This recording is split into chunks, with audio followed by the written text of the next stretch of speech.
We're going to do the smooth pursuit neck torsion test. What this test looks at is how a patient's eyes move differently when their neck is turned to the side. So to set up for this test, we would perform the normal smooth pursuit test, ocular motor evaluation, and then for the smooth pursuit neck torsion test, you'd actually need to position the patient a little bit differently. So they're going to start facing the screen.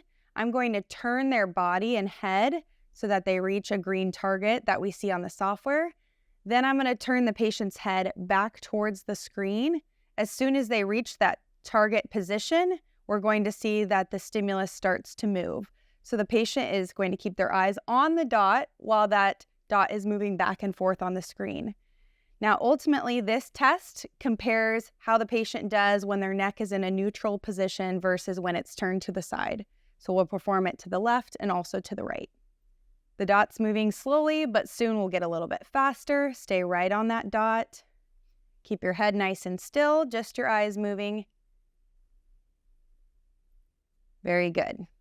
Next, we're going to do that smooth pursuit neck torsion test to the other direction. So I'm going to use the software to help guide me in the correct position. I'm going to turn the patient's head and body to the right until I reach the green target on the screen. And then I'm going to move the patient's head back towards the target, and he's going to see that the dot begins to move. He's going to keep his eyes on that dot, keeping his head still as he follows the stimulus back and forth. It's going to start slow and then get a little bit faster. Very good.